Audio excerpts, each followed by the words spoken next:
Oi, pessoal. Eu sou Rosana Mello, aqui da IEP Mundi, uma agência que é especialista em Nova Zelândia e que acredita em câmbio com propósito. Hoje nós vamos falar sobre um assunto super interessante que tem a ver com o visto de estudante. Tenho certeza que a maioria de vocês tem interesse nesse assunto, né? Porque querem ter um visto de sucesso. E para falar sobre esse assunto, é claro, eu tenho um especialista em vistos para Nova Zelândia, que é o Antônio da Migratur. Seja bem-vindo, Antônio, tudo bem?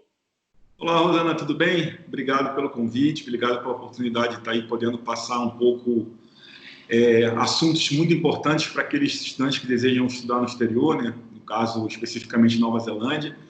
Espero poder estar contribuindo, né, com dicas, com orientações para que esses estudantes consigam realizar o sonho deles, os projetos. Com Vamos certeza. lá.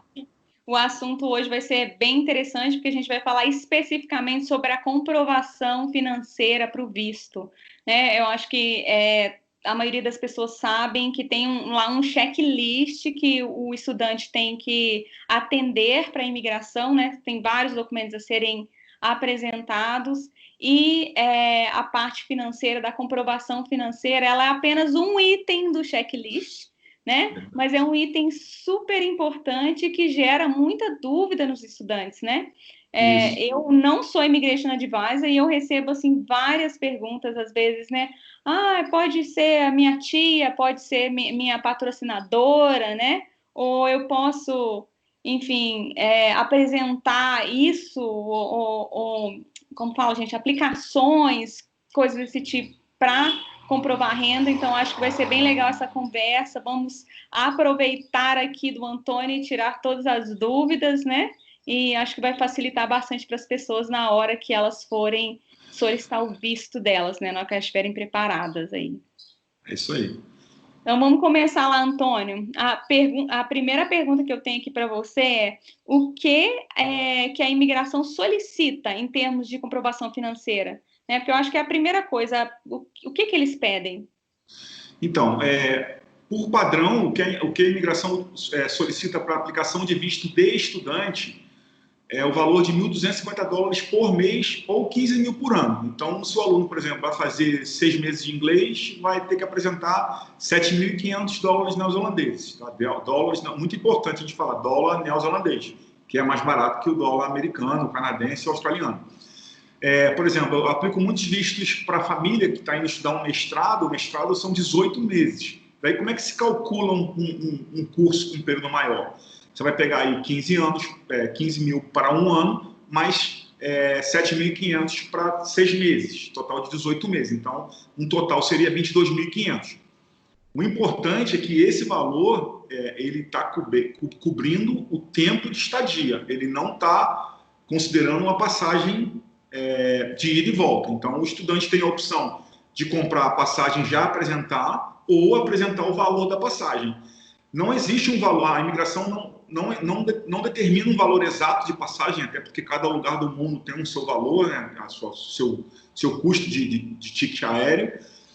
Mas o que eu utilizo normalmente é um valor de US$ 1.500. Assim, nunca fui questionado pela imigração em relação a isso.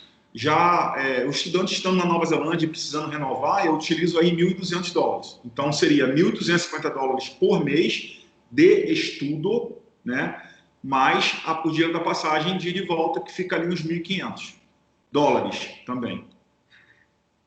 Então, acho interessante também só complementar que as pessoas às vezes perguntam, mas para que é esse US$ 1.250 por mês?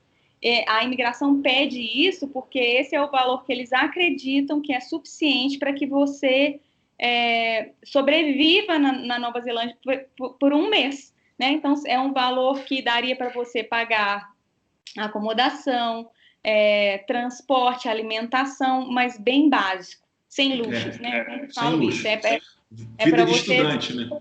Exatamente, vida de estudante. Isso. Mas é obrigatório apresentar esse valor, né? A imigração não quer que um estudante vá para Nova Zelândia e chegue lá e vai morar debaixo da ponte, né? Porque não tem dinheiro para pagar um lugar para ficar, ou se não passe necessidades, né? Não tem alimento e tal. Então, é por isso que a imigração exige que seja comprovado esse valor por mês, 1.250 por cada mês. Exato. Vou até aproveitar e adicionar também uma outra preocupação da imigração em relação a essa questão dos US$ 1.250, é que a imigração também não quer que o aluno já considere que ele vai estar trabalhando as 20 horas permitidas para sobreviver. Essas 20 horas você pode até trabalhar, pode até ganhar o seu dinheirinho para poder economizar aquilo que você apresentou, ou não gastar aquilo que você apresentou de fundos, mas a imigração não aceita considerar que essas 20 horas... Eu já tive muitos estudantes, por exemplo, já na Nova Zelândia, Antônio, eu posso apresentar, eu tenho um contrato de trabalho de 20 horas. Não pode, você é estudante, você tem que ter o dinheiro na conta. Porque, assim, para outros tipos de vistos, até mesmo para estudante, é possível, um dos itens que você levar em consideração na hora de apresentar os fundos é o que a gente chama de ongoing income. Então, por exemplo, se eu tenho um estudante que tem uma casa que é alugada, aí sim, essa casa ele pode apresentar como valor adicional no montante total desses US$ 1.250. Mas levar em consideração que o trabalho na Nova Zelândia vai trazer uma renda para ele, que essa renda pode ser utilizada, não. O trabalho na Nova Zelândia para estudante não pode ser utilizada como comprovação financeira. E aí, mais um ponto interessante, que você vai falando, já vai vindo vários elementos na minha cabeça. É natural. Os US$ 1.250, você falou, inclui acomodação, alimentação, etc. Por exemplo, se tem um aluno que está aqui e de repente o irmão já mora lá, é residente, ou uma tia, algum amigo muito próximo que vai oferecer acomodação, esse valor de US$ 1.250 cai para uns $500, $600 por mês. Aí você já não precisa apresentar os 1.250, porque com a acomodação garantida, você já reduz aí bastante esse valor, praticamente para metade. Isso é com certeza interessante. então acaba sendo um dos maiores custos, né? Então, se você Sim. já tem onde ficar, aí Sim. dá para retirar o aluguel ali do valor total, né? Exato. Achei super interessante o que você falou, porque acaba que realmente, às vezes, o estudante pensa, mas eu vou trabalhar, né? Mas o valor é comprovado antes do estudante trabalhar, independente, né? Então, se ele trabalhou, ele vai economizar aquele valor, ou ele vai utilizar para viajar, ou enfim, né? Mas não pode ser utilizado para o visto. Sim. E quais são as formas de comprovação financeira que existe? A gente pode trabalhar algumas variáveis aí, né? E que vão dar desdobramentos, né? O que a imigração, assim, regra, assim, pedra fundamental ali, essência, né? O início de tudo. A imigração permite que se apresente até duas formas ou duas pessoas comprovando a parte financeira. Essa combinação pode ser 2 patrocinadores, um patrocinador e mais o próprio aplicante. Seriam essas duas formas. O próprio aplicante mais o patrocinador ou 2 patrocinadores. E aí a gente tem que analisar é sempre assim, cada visto, cada história de visto é uma novela, é um livro que você precisa escrever para a imigração. E eu sempre, obviamente, esse tipo de conhecimento não está escrito no manual, não está escrito em lugar nenhum. Você adquire com os anos trabalhando com a parte de vistos. Né, a gente tem tantos anos de Nova Zelândia aí, então o que eu percebo é o seguinte: isso vai acabar tendo que abordar um tema que a gente vai falar mais à frente, mas tentando separar ali, né, essas duas partes. O que acontece? Se o aluno for mais jovem, por exemplo, terminou a faculdade, começou a faculdade, ou está ali nos seus 20 e pouquinhos anos, né, não dá para cravar ali exatamente uma idade, porque seria... não dá, assim, é tudo muito subjetivo, né? A gente tem que olhar, ter o feeling, falar, não, é legal, vamos seguir dessa forma. Mas eu tenho o sentimento de que quando o aluno tem uma idade mais avançada, eu diria ali já beirando os 30 para cima, eu não faria uma aplicação com 2 patrocinadores.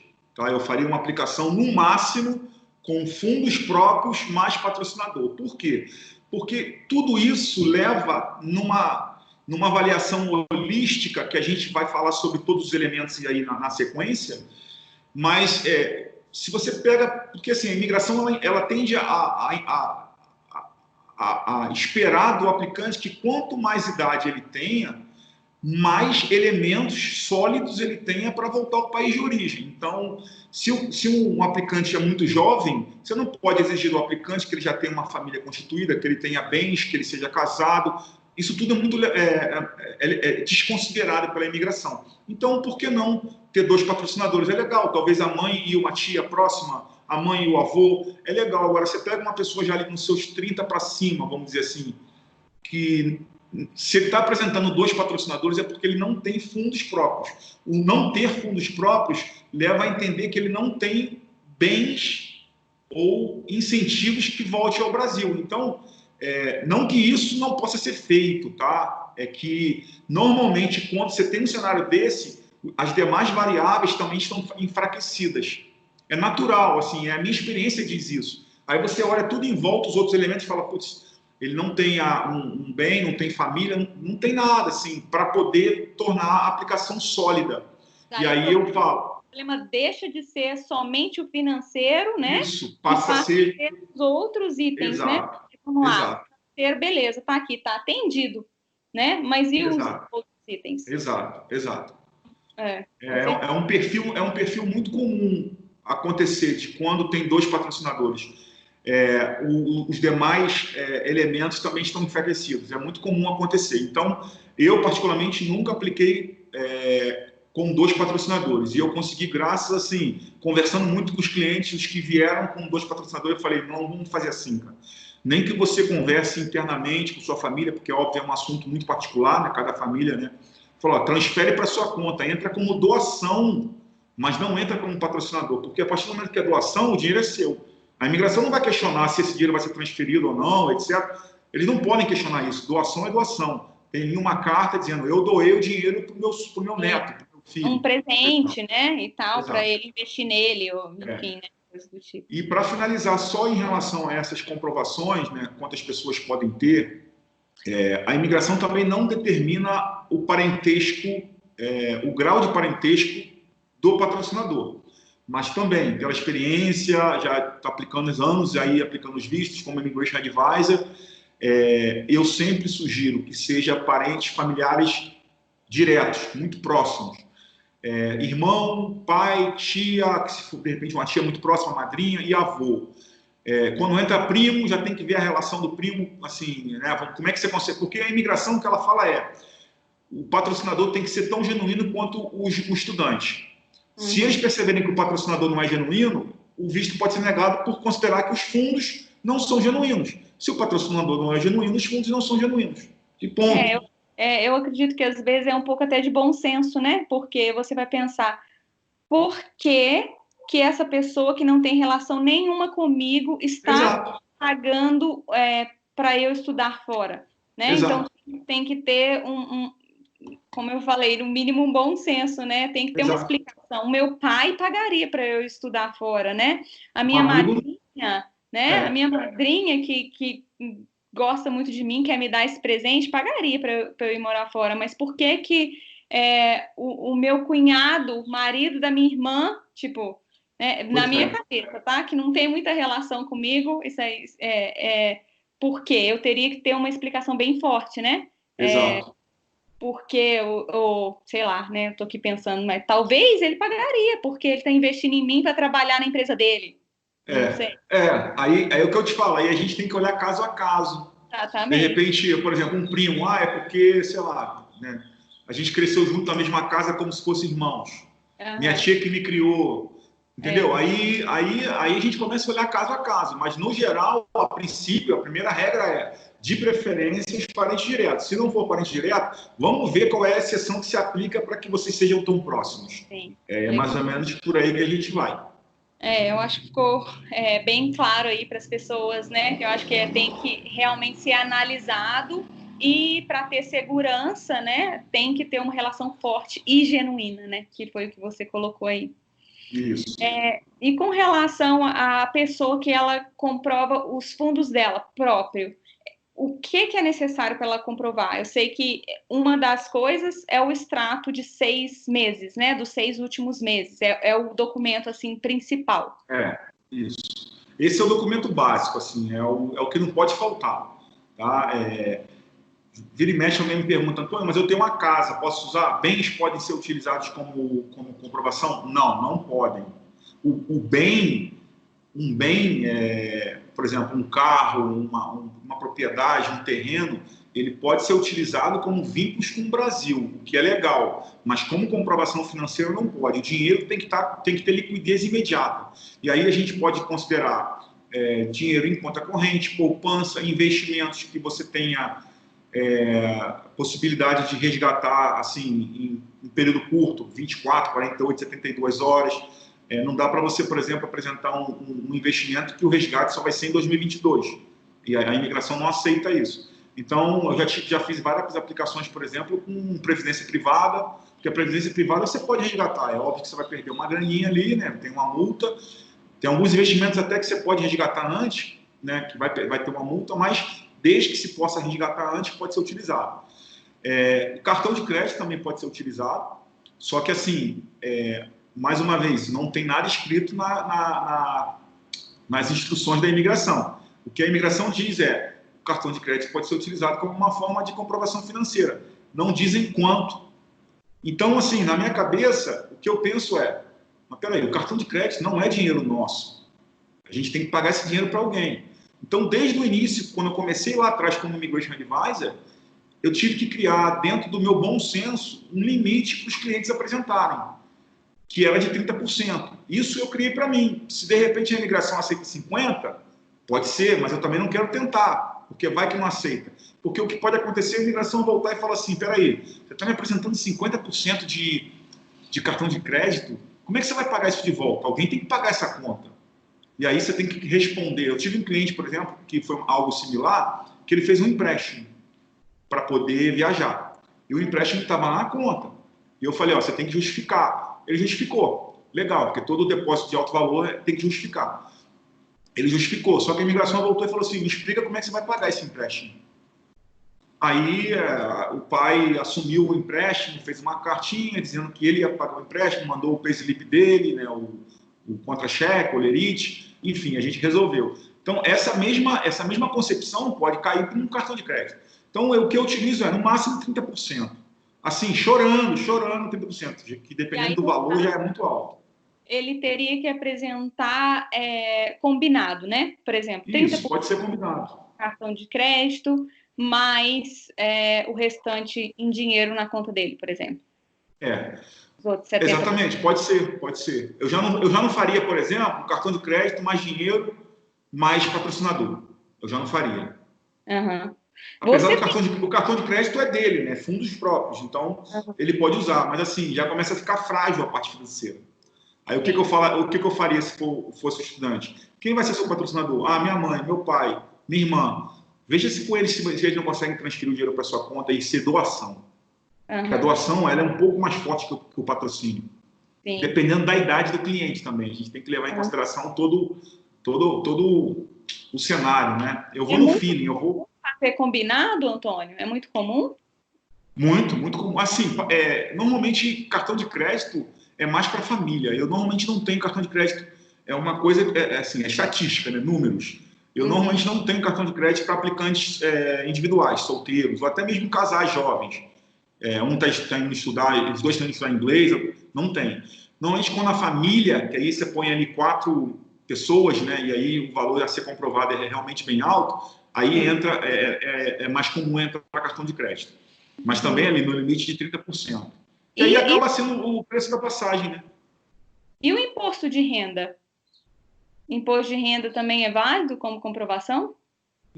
Não. O imposto de renda eu posso utilizar, eu não utilizo sempre, não é um documento obrigatório, mas dependendo do cenário que apresentar, por exemplo, eu estou fazendo um caso até de uma cliente nossa, né?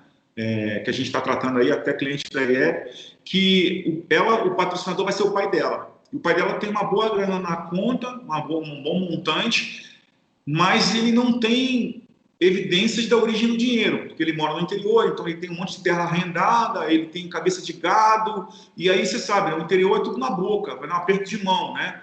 Aí eu falo, mas e aí, como é que a gente comprova isso? Porque o dinheiro está caindo na conta, tem depósitos altos ali, não tem contrato, não tem nada. Aí eu falei, ó, me manda aí o imposto de renda, porque no imposto de renda ele declara as terras, pelo menos. Daí a gente usa o imposto de renda mais para comprovação da origem do dinheiro, mas não como comprovação de renda. É para comprovar que o dinheiro é genuíno, entendeu? Propriedades, às vezes, eu tive um caso que foi complexo.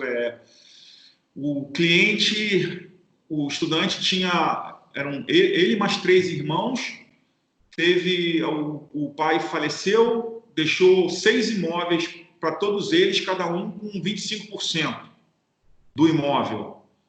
E a gente falou, eu falei, como é que eles vão apresentar os contratos de cada imóvel? Contrato de 30 páginas. Eu falei, não tem como a gente fazer isso. Daí eu falei, você tem o imposto de renda com a declaração dos imóveis? Tem. Aí no imposto de renda estava lá, 25% dos imóveis. Aí legal, é um documento que condensa tudo. Porque às vezes também apresentar um monte de coisas, né? Pode até piorar a situação, né? Porque fica mais confuso, aparece que a pessoa está tentando provar a todo custo, né? E às vezes é um documento que para a gente faz sentido, mas para a Nova Zelândia, que é super simples também, às vezes não vai fazer sentido. É um documento de 30 páginas. Mesmo porque o cliente ainda tem que traduzir tudo, né? E acaba uma grana aí só de 30 páginas traduzidas, né? Pois é. Falando em traduzir aqui, que já que eu estou nesse assunto, o extrato bancário é preciso traduzir? Eu sei que isso aí foi uma controvérsia um tempo aí, né? Teve gente que falava que precisava, outros falavam que não precisava, né? Como que você utiliza? Não, eu nunca traduzo. Eu entrego, porque são números é número no mundo inteiro. Já aconteceu, assim, mas foram poucos casos, bem poucos, aonde porque assim, quando a imigração volta pedindo algumas informações extras, é porque eles não estão satisfeitos com algum ponto ali eles querem fechar ali algum gap, alguma janelinha que tem ali, eles querem fechar, eles querem entender. Então, pode ser uma parte financeira, por exemplo, eu quero saber realmente se esse dinheiro é genuíno. Daí eles voltam e pedem uma atualização do extrato. Fala, olha, me dá um extrato atualizado desde o último dia que o extrato anterior foi emitido até o dia de hoje, e eu quero traduzido com a explicação de todos os depósitos a partir de tanto. Né? Porque tem essa coisa do depósito de $500 e tal. Qualquer valor a partir de $500, eu quero depósito.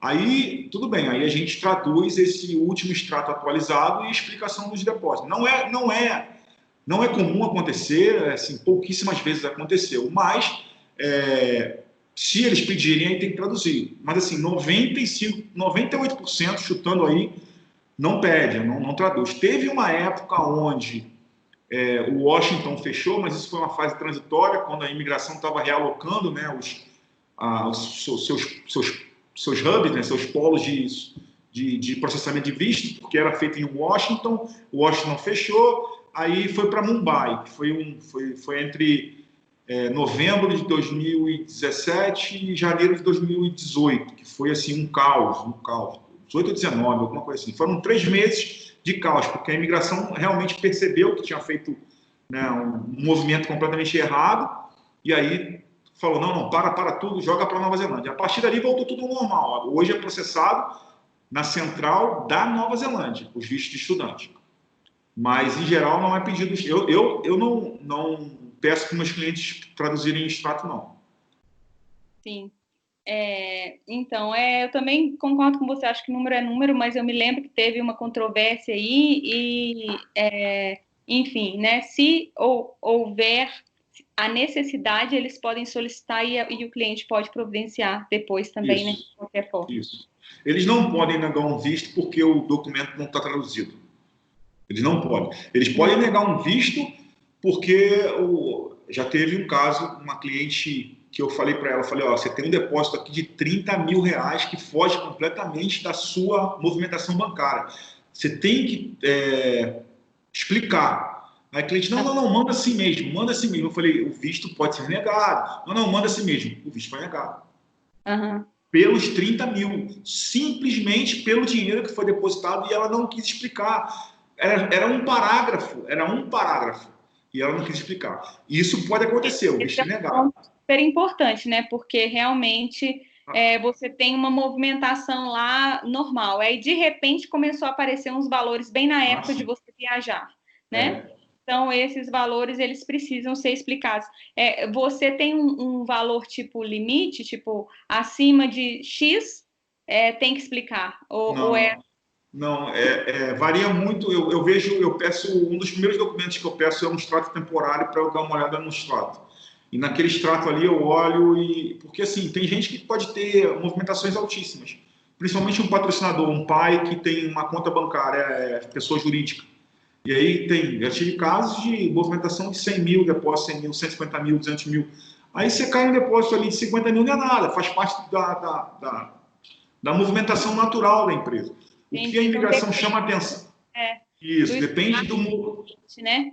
É, Exato, Se é um exato. cliente que tem movimentação regular de tipo de receber só um salário, vamos supor, de, sei lá, vamos supor 3 mil, né? Ele tá recebendo ali 3 mil todo mês, aí de repente ele recebe 5, aí já é muito, né? Sim. Tipo, fora do contexto, Exato, né? Então, exato, todo valor, pelo que eu tô entendendo, todo valor que é fora do contexto, ele deve ser explicado, né? exato. Fora do Não só contexto. explicado, ele tem que ser explicado e comprovar a origem. Tem que comprovar a origem. Uhum, entendi. Então não adianta eu falar, vendi o meu carro, então caiu 40 mil aqui na minha conta. Não, tem que mostrar o recibo de venda. Uhum, legal.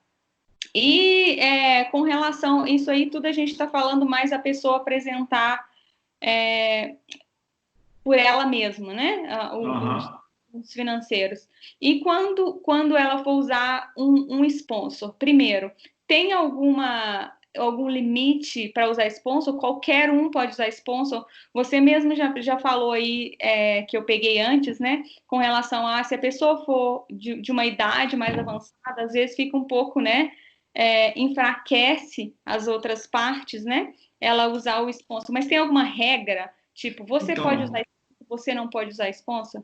não tem regra, não tem. O que eu faço é olhar, analisar e utilizar o meu conhecimento, assim, o sentimento ali, né, a impressão que eu tenho com base no que eu vivo, né? Eu já tive um caso, por exemplo, que o cliente tinha 55 anos, usou metade da grana dos fundos dele e a outra metade foi um sponsor, com a mãe dele. E o visto foi aprovado. Entendeu? Foi estudar inglês. Então, assim, depende muito, mas ele também tinha uma meia dúzia de terreno, tinha algumas cabeças de gado. Então, assim, até naquele caso ali, eu falei para ele, pô, né, fulano, tô com um certo receio aqui, cara. Ele falou, não, vamos embora, Antônio. Se não der certo, não deu também, eu já tô com 55 anos, ele tinha até um bom, assim, um bom humor, assim, ele falou, se não der certo, 55, 51 anos, a culpa é minha, eu tinha que ter ido quando eu era jovem. Falei, mas no final deu certo. Talvez até ele ajudou, né, no humor Deu dele, no certo. astral dele. Ué, com um espírito bom desse só tinha que dar Pois certo. é, Tem pois jeito. é, deu certo. Então, assim, é sempre na base da análise, do feeling, sabe? Eu não tenho número exato, não tenho uma margem fixa. Eu vou trabalhando ali no conjunto dos fatores juntos ali. É, já tive casos de cliente com 35 com patrocinador. É óbvio, né? Assim, se você pegar em termos gerais, quanto mais velho o cliente, mais se espera que ele tenha fundos próprios, né? Mas isso também não pode ser utilizado como única regra, não pode. Tem que considerar tudo ali, o cenário todo. E quem está no Brasil, às vezes tem um irmão, tem alguém que está na Nova Zelândia, né? Essa pessoa que está na Nova Zelândia pode ser sponsor de alguém que está aqui no Brasil? Pode. E aí existem dois tipos de sponsor, né? Existe o sponsor tradicional, que é o formulário 1014, que é aquele que é para quem não é residente nem cidadão. Então, por exemplo, mesmo que você tenha um irmão na Nova Zelândia que tem um visto de trabalho, que não seja nem residente nem cidadão ainda, é um formulário a ser utilizado. Que na verdade nem se chama sponsor, né? A gente chama financial undertaking, que é um responsável financeiro. não é sponsor. Na verdade, se a gente pegar o pé da letra, o termo sponsor seria só para quem já é cidadão ou residente. E aí tem um outro formulário que é bem mais completo, assim, tem bem mais questões, tem que assinar junto a um juiz de paz, é como se fosse um reconhecimento de firma, né? Então, se lá do outro lado você tem alguém que tem um visto temporário, o formulário a ser utilizado é o mesmo daqui. E as comprovações são as mesmas, tem que apresentar ali a grana, os 1.250 por mês, etc. Se for um cidadão neozelandês, óbvio que já o processo acaba ficando até mais forte, né? Porque você tem alguém lá que já é cidadão, que já é neozelandês, que obviamente não vai quebrar as regras, né? Assim, ninguém quebra, um cidadão não vai quebrar a regra. E aí você vai utilizar esse outro formulário para fazer a comprovação financeira. As regras continuam as mesmas, né? Por exemplo, eu sou cidadã neozelandesa. Se eu tenho uma amiga querendo ir para Nova Zelândia e quer que eu seja, eu decida ser a patrocinadora dela. Então, aí você vai ter que comprovar, né, o quão amigas vocês são, né, o quão próximas vocês são. Talvez aí, se a gente não conseguisse comprovar esse longo e estreito vínculo de amizade, a gente poderia fazer o contrário, falar assim, ó, será que se ela te oferecer a acomodação só, já não te alivia na comprovação financeira? Faz uma carta dizendo que você tem acomodação garantida, que não vai pagar nada aqui, que aí você já vai cair de 1.250 para uns $600 por mês. Já alivia. Talvez seja mais interessante ir por esse lado do que pegar ela, né, pegar você, no caso, como sponsor. Porque o sponsor você tem que apresentar os vínculos, né? A não ser que vocês sejam amigas desde o jardim de infância ali, né? Estou brincando aqui, mas fotos de vocês ali na primeira série, ali no jardim de infância, crescendo junto no mesmo prédio. Uhum. Aí tudo bem, do contrário, é difícil você explicar, né? Até porque o vínculo de amizade é difícil explicar. Sim. Não é palpável, né? Porque, né, você pode ter amigo que você é amigo ao longo da vida toda, né? E às vezes você conheceu a pessoa e ficou super amigo em um mês. Né? Então, bem complicado mesmo. E para quem está na Nova Zelândia, Antônio, porque às vezes a pessoa sai daqui do Brasil e acha que vai ser mais fácil aplicar o visto já estando na Nova Zelândia, né? Então, ainda mais agora que eles podem solicitar a entrada, ao invés de aplicar um visto de turismo, né? Ele só faz a solicitação. E aí eles vão para Nova Zelândia, aí chega lá, opa, agora eu vou aplicar meu visto de estudante, né? Então, que tipo de comprovação que pode ser? Nesse caso, eles continuam podendo usar um sponsor? Então, vamos lá. Primeira coisa, gente, quem tiver com esse tipo de intenção, não faça, tá?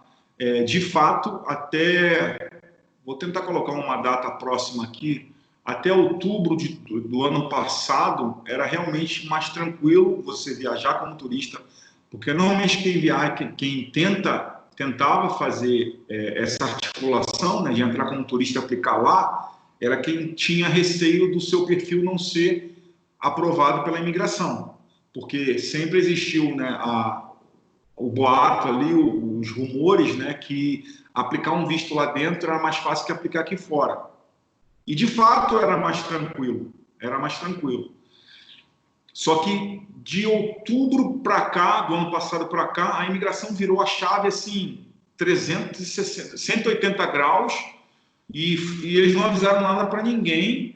Eu tive 2 ou 3 aplicações nessa época de pessoas que chegaram como turista e aplicaram para estudantes. Eu fiz a aplicação normal porque, para mim, mesmo que lá fosse mais fácil, eu utilizava os mesmos critérios de alguém que estivesse aplicando aqui. Eu prefiro sobrar nos critérios do que faltar. Então, por mais que eu mantinha a minha aplicação nos mesmos padrões aqui do Brasil, eu pedia tudo.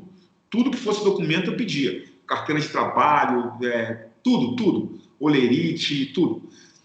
E essas 3 aplicações voltaram assim, com um caminhão de exigências. Eu falei assim, meu Deus, eu nunca vi isso, o que está acontecendo? Assim, porque, né, foi pego de surpresa, o que está acontecendo? E a aplicação foi bem preparada. Você tem ideia, uma das clientes, só de tradução, ela gastou $1.200 só de tradução, de tanta coisa que a imigração pediu, de tanta coisa. No final, os 3 vistos foram aprovados, mas foi um desgaste absurdo. Eu trabalhei o triplo do que eu deveria, porque o meu preço é fixo. É uma prática muito comum os immigration advisors cobrarem por trabalho por tempo extra. Eu normalmente não cobro, meu preço é fixo, mas eu tive que dar conta. E de lá para cá eu comecei a avisar os agentes parceiros, falei, olha, pessoal, para os clientes, falei, olha, não manda, não diz para vir como turista, acabou isso, acabou. Certamente a imigração começou a perceber isso através de estatísticas, porque eles têm as estatísticas de chegadas, e eles sabem quem sai de um visto para outro, está tudo no sistema deles. Eles provavelmente também investigaram nas mídias sociais. Eu tive uma cliente ano passado que teve visto negado. Daí eu fui ver a carta de negativa dela. Não, o visto não foi negado comigo, ela me procurou para reaplicar. Daí eu fui olhar a carta negativa, estava lá na carta negativa da imigração, que eles encontraram um post dela no Facebook perguntando se era fácil mudar de visto de estudante para visto de trabalho. Olha isso. A imigração, eles podem ir no Facebook do aplicante e ver o histórico deles. Pelo Facebook você vê, pelo Instagram você vê o perfil. Você tem uma ideia do que o cara gosta, do que o cara não gosta, entendeu? Do tipo hoje em dia também de preferência. Fácil, né, Antônio? Nesses grupos, você fazer uma pesquisa, tem uma lupinha lá, você pesquisa o nome da pessoa, se for o caso, e eu vejo muitas pessoas perguntando, como que é para arrumar um trabalho, né? E às vezes a pessoa não tem visto. E infelizmente é comum mesmo isso acontecer, as pessoas acharem que o grupo é seguro e falar o que quer, né? E aí agora a gente vê esse outro lado, né? Porque as mídias sociais, elas são abertas e elas estão cada dia mais sendo usadas também como uma ferramenta de busca, né? Exato. É óbvio, a imigração não vai pesquisar todos os perfis. Eles vão pesquisar aqueles que surgiram dúvidas. Se o perfil é bom, eles provavelmente não vão pesquisar. Se eles entenderam ali, estou com dúvida, deixa eu pesquisar aqui, deixa eu tentar tomar minha decisão. Eles vão tomar decisão como? Buscando mais informações. Você entendeu? Então, e aí, há uns 2 meses atrás, eu participei de um webinar da imigração, era treinamento. Foi até devido à pandemia, eles estavam passando instruções para a gente. E a gerente da imigração falou, deixou bem claro, acabou estudante entrando como turista e aplicando para... passageiros, né, viajantes, chegando como turista e aplicando como estudante. Quem fizer isso, a gente vai pedir a vida dele, o raio-x. Então, fica aqui uma dica, não tentem. Hoje está mais fácil aplicar daqui no Brasil do que tentar entrar como turista e aplicar o visto de lá.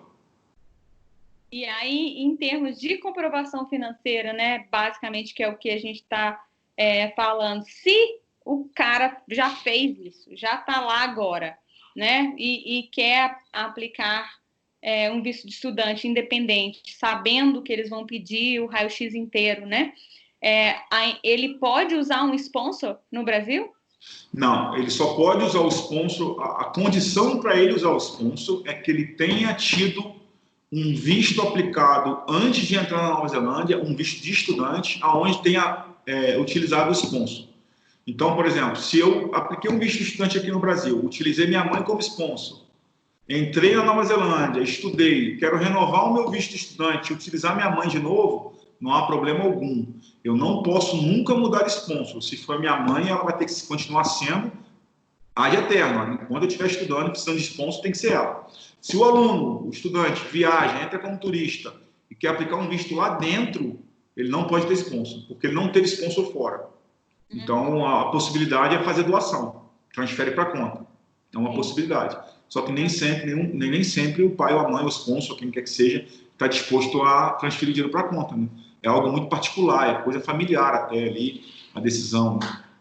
Sim. Então, quer dizer que porque se o aluno já foi para lá, o aluno não, né? Se a pessoa já foi para Nova Zelândia como turista, subentende que ele tem os próprios recursos, né? E daí, se ele decide lá mudar para um visto de estudante, não tem a possibilidade de usar um sponsor, tem que ser os fundos próprios. Exato. Exato. Beleza. Então, só para a gente terminar esse vídeo que já está assim, né? Acho que a gente já explicou bastante e já, como fala, estouramos aqui o nosso tempo de 30 minutos que a gente pensou, como sempre, para variar, falo para caramba. Você teria alguma dica, Antônio, que você daria aí para as pessoas, para que elas não tivessem problema com comprovação financeira na hora de fazer o intercâmbio delas? Olha, a dica que eu dou sempre é... por exemplo, eu sou muitas vezes pego de surpresa. Tive um estudante agora na Nova Zelândia, um menino... É genuíno, super genuíno ele. E a gente estava na fase final já de algumas dicas, né? Não tem como ser uma só, mas um cara, assim, para ilustrar, eu sempre gosto de ilustrar com um caso, né? Do nada, o aluno, assim, 3 dias antes de aplicar o visto, o extrato é sempre o último documento que eu peço para poder ter uma validade ali razoável. De repente aparece $1.500 na conta do menino. Aí mas de onde esse dinheiro? De onde esse dinheiro apareceu? Porque eu já tinha pedido o extrato temporário lá atrás e estava perfeito o extrato. Ele falou, não, é que meu dinheiro eu tive que usar agora com a Covid e tal, a gente ficou sem grana, eu gastei mais do que eu devia, não estava trabalhando, e aí eu precisei que ele me desse esse dinheiro, me emprestasse para eu colocar na conta. Falei, meu Deus, por que você não me falou?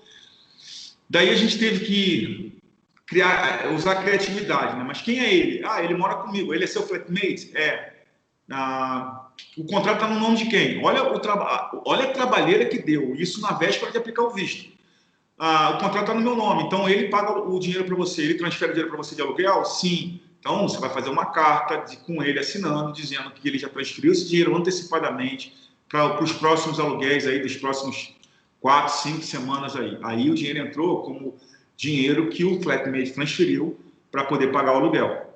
Mas assim, aí teve que apresentar contrato de aluguel, carta do flatmate, blá, blá, blá, entendeu? Então, vai que o flatmate dele fala assim, não, esse dinheiro não é isso, eu não vou apresentar. Então, assim, você tem que comprovar. Então, assim, tente... Uma dica também importante, não tem problema, porque eu escuto isso sempre. O dinheiro tem que estar na conta 6 meses. Não tem que estar na conta 6 meses. Você pode depositar o dinheiro na conta ao longo desses 6 meses e aparecer no extrato, mas ele tem que ser comprovado. Então, tenha em mente que todo o dinheiro que entrar, seu pai fez uma doação, evita fazer na boca do caixa, faz via TED, faz via DOC, porque aí você pega o comprovante, né, de transferência e uma carta de doação do seu pai já comprova. Vendi meu carro, pega o comprovante de compra e venda, né? Pega, se puder, uma cartinha do vendedor, comprador, dizendo que o cara comprou e pagou aquilo. Pede para o cara transferir via TED, via DOC. Então, assim, essa parte de comprovação financeira, ela é extremamente sensível. Ela é uma das partes mais sensíveis da imigração. Então, tudo que você fizer dentro desses 6 meses que fuja, né, o que é normal na sua movimentação bancária, fique atento, já vai registrando com evidências, porque lá na frente você vai precisar explicar isso. Essa é a melhor dica que eu posso dar. E isso serve também para os próprios patrocinadores. Se você tem a sua mãe patrocinadora, de repente cai na conta da sua mãe R$30 mil, ela tem que explicar. A regra é a mesma, tanto para o próprio estudante quanto para o patrocinador. Porque ela se aposentou, FGTS dela precisando de trabalho. Beleza, então vamos anexar o FGTS dela. O comprovante assim, da Caixa Econômica. A pessoa já sabendo que ela está indo para um intercâmbio, ficar atenta ali, né, para a movimentação financeira dela, porque ela vai precisar apresentar extrato dos 6 meses. Então, ficar atento para não ter nada muito brusco, porque tudo que tiver terá que ser explicado. Explicado e comprovado. Uhum. Exato. Acho que deve ter ajudado bastante aí para quem for nos assistir depois, né? Espero que o conteúdo tenha ajudado. Muito obrigada, Antônio, pelo seu tempo e disponibilidade mais uma vez em estar aqui conosco. Para quem quiser falar com o Antônio, vocês estão vendo ali atrás já, né? O Migratours ali atrás dele, a empresa dele, então acho que ficou bem fácil, Antônio. Sim. E se você quiser deixar seu e-mail. Meu e-mail é antônio@migratomz.com.br. .com.br. Tem o Instagram também, que é MigratoNZ, o Facebook também, MigratoNZ, canal de contato, vocês fiquem à vontade, podem me chamar ali por e-mail ou pelo site, tem um site que é migratonz.com.br, e aí também tem o campo ali de contato. Fiquem à vontade para me seguir no Instagram, principalmente, que eu tenho publicado bastante conteúdo de qualidade, o pessoal tem gostado bastante. Se quiserem ficar atualizados aí sobre Nova Zelândia, siga a gente aí, tanto a IEP quanto a Migrato no Instagram, que vocês vão estar recebendo muito conteúdo de qualidade e atualizado. Legal, Antônio. Estou vendo você falar aí Migrato. Né? MigratoNZ. Eu falei errado no início, gente, porque eu não sei, a gente tem aquela ideia do tour, né? Migratur.